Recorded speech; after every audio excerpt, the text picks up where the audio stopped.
Good morning, team. Thank you so much for jumping on this Monday Morning Pep Talk. Here we are in essentially the last week of September, which means it's week 13. And that means we have to start thinking about what we want to do in the following quarter, which, as you guys know, is Q4.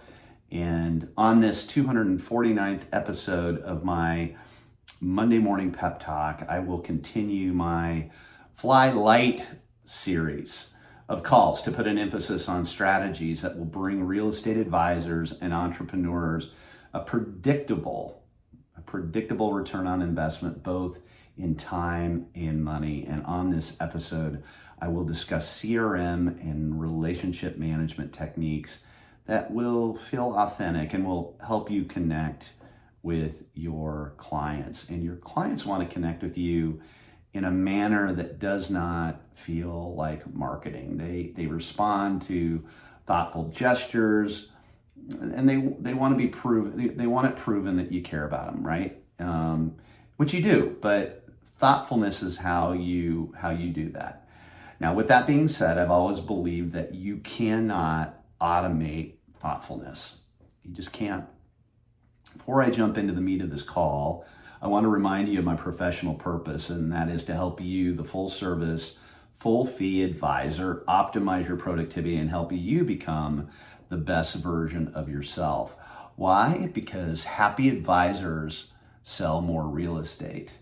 And I do that by teaching you how to handle the challenges and opportunities that you face every single day. And if you can effectively manage those situations that arise on a daily basis in your business, you'll be more productive and live a life that is the best version of you. And my ask is that you simply listen today as if we are on a one-on-one coaching call or session in my office. And from that place, I want you to feel like we are having a personal conversation. That's how I want you to receive these calls. Okay, so like in everything else, a well thought out CRM and relationship management strategy starts with mindset. Now let me ask you a question. Do you sell homes or do you help create a lifestyle for your clients? If all you care about is selling homes, this isn't probably going to be the podcast that has real interest for you. Yes, the proper approach to building a predictable and enjoyable business is to create value for your clients and over time grow the number of clients that know you, like you, and trust you, that you can provide that value to. Now, thank you, Bob Berg, for the law of compensation. As he wrote in The Go-Giver, the industry talks a lot about marketing and growing your lists of clients, but it really doesn't discuss enough about retaining your clients over the lifetime of them being in the hyperlocal market. Now that requires a CRM and relationship management strategy, one that I'll talk about today. And it's evident as a whole that this industry is relatively transactional because we use terms like past clients, and we use that term to describe how we've talked about people that we've completed transactions with. Hey, listen, I'm guilty of it. I use that term for a really long time, and I'm trying to wean myself off of it. We need to change our mindset used to describe. We need to change our mindset first and then start to level up our words and phrases. We need to use descriptions like top 100 and private client lists as better ways to refer to our book of business. Now, I'm delivering this Monday Morning Pep Talk today because CRM and relationship management should be a keystone operational pillar of your business every quarter, but it should really be the focus in Q4. Okay, like I said, we're in week 13. We're starting to plan out our Q4. This is an important call for all of us. This strategy for real estate advisors must start with your 5 lists. Now let's review what those are. The first list is your top 100. This is your list of clients that know you, like you, and trust you as their real estate advisor. Now that's up to 100. I've seen people build beautiful businesses with 50, 60, 70 people, okay? The next list is your top 100 referral partners, okay? This is your list of referral partners nationally and locally that introduce you to opportunities. The third list is your warm list. This is everybody who is interested or is planning on selling or buying within the next year. They're relatively passive, but you know that they may be someone down the road that will be ready to buy or sell. Then we've got your hot list. These are people that are active. They're prospects that plan to buy or sell within the next month. Now, warm list and hot list could also be in your top 100, of course. These are people coming back to you, okay? So we've also got the final list, which is collaborative brokers in your local market. Now, this is a brand agnostic list. It's just people in your market that you're collaborative with, sharing ideas and also inventory opportunities, okay? The next step, once your lists are created, is to develop a follow-up plan. In 2024, I discovered and named a strategy that I think solves for a lot of your challenges. Real estate advisors struggle with the who, when, and why am I making these calls? I don't want to feel like I'm selling when I make my reach outs. Because of this, real estate advisors just skip them. And to solve for this, use the process that I created and I'm rolling out for the first time today called the Next 10.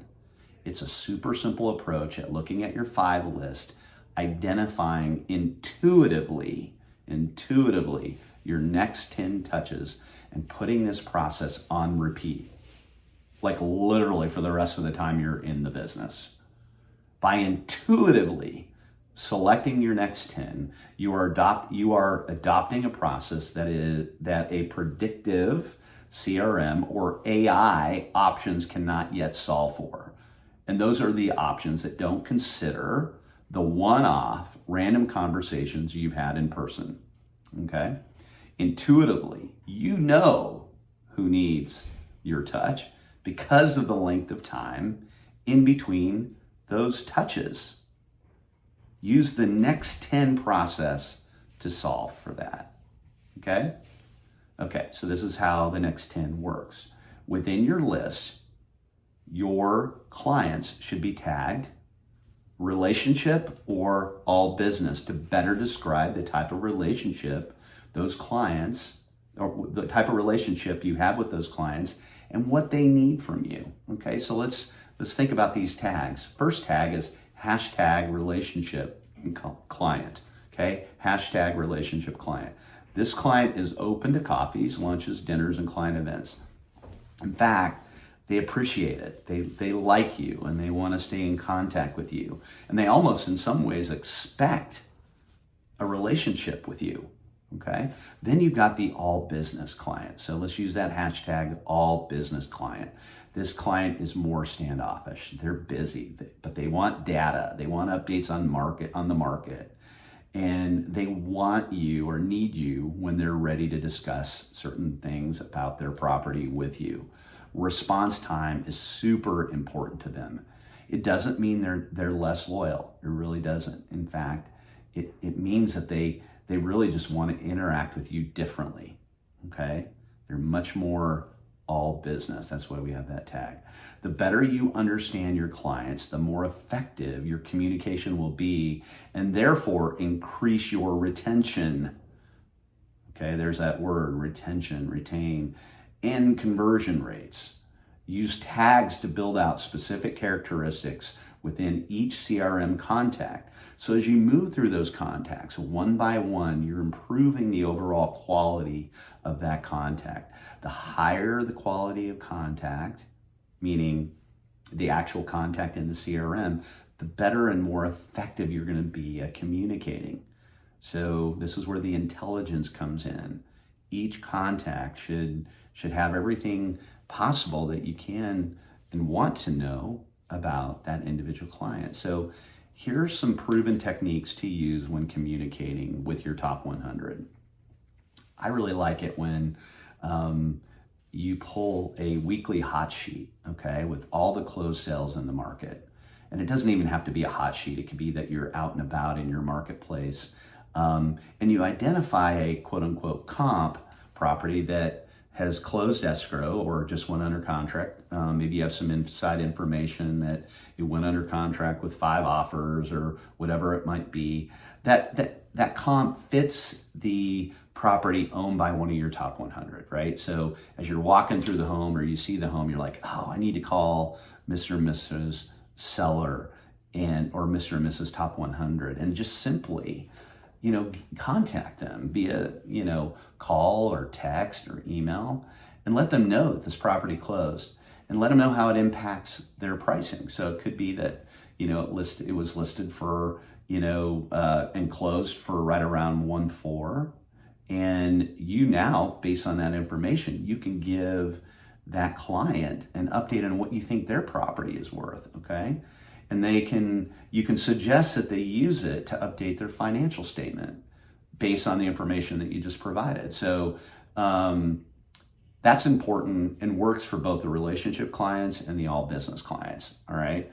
So highly recommend that. I think there's also reminders on the second approach here as we move into the fall, especially in the Midwest and Northeast and climates that do get cold.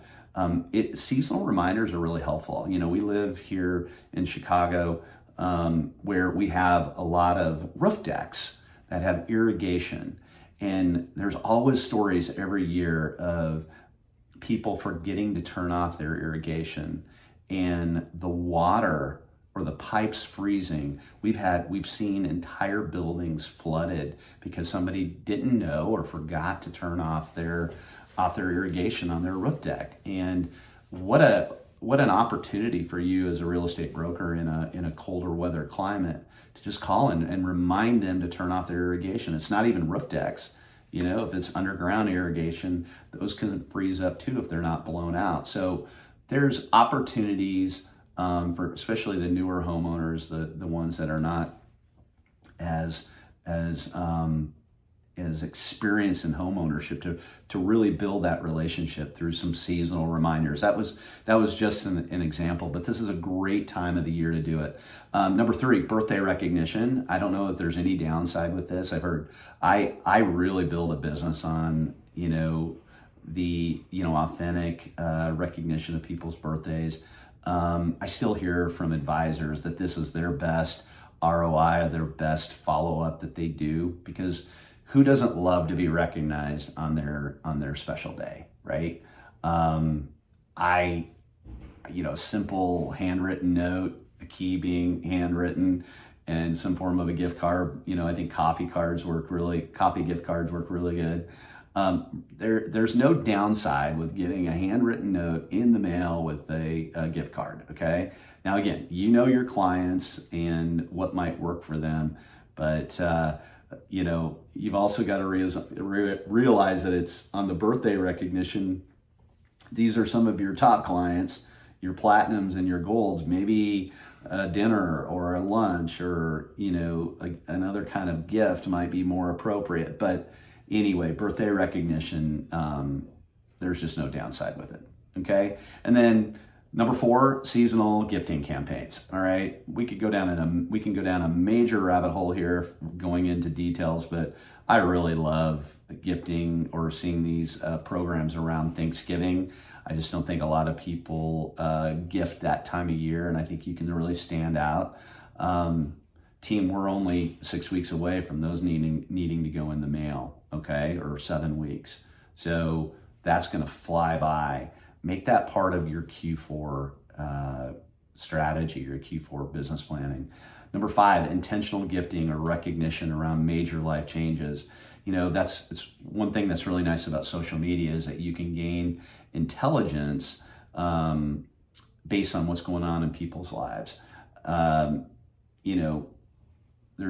It's not just, weddings or engagements or, babies being born and all those major life changes, but there's also job promotions. If you get on LinkedIn and you can really recognize somebody for advancing in their career. These are low cost, high impact type strategies. Everybody loves to be recognized. I've got one little bonus script here, okay? And this script is great for when you're reaching out to a client, you get them live, and you can just ask them simply, how's your house performing? Okay, I just wanted to check in and see how you're doing. How's your house performing for you? In many cases, you're gonna get, Jim, it's great. We love it. I mean, it's perfect size, close to the school. It's, everything that we want. It's got access to the restaurants and stuff that we really, really like. So and that's what you want to hear, right? But make a note in your CRM that they're great. There will be people that have had a change of heart, might need to right size the size of their home. Either they need more bedrooms or they need less, okay? My contemporaries, a lot of us are having kids go off to school or to college, and, these empty nest years are upon us, and, we just don't need the same size of house anymore. So asking that question, how is your home performing for you, is a great icebreaker. Now, the beautiful part of the next 10 is that you will become more and more aware of the needs of your top 100 as you stay on top of the communication. Okay, you'll get to the point where it feels like maintenance, and that's exactly where you want to be with your lists. Okay, now I use the metaphor comparing batteries to your clients, right? The longer it is between charges or touches, the less engaged your top 100 will be with your business.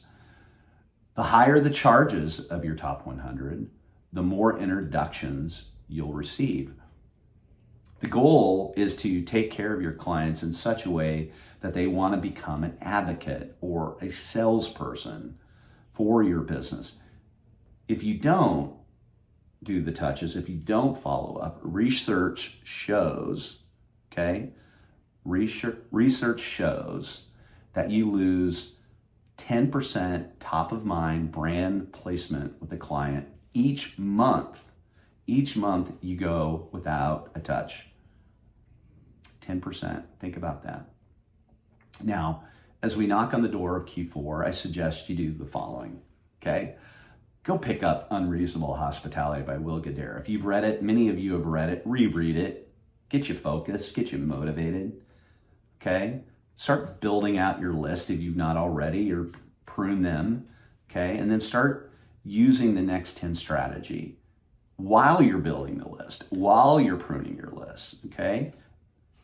It's so simple, yet it's so hard for some advisors to make this one thing, this most important thing, a priority. Now, if you're going to fly light, you must take advantage of the highest impact, lowest cost, and the easiest to implement strategies. The next 10 is on the top of that list.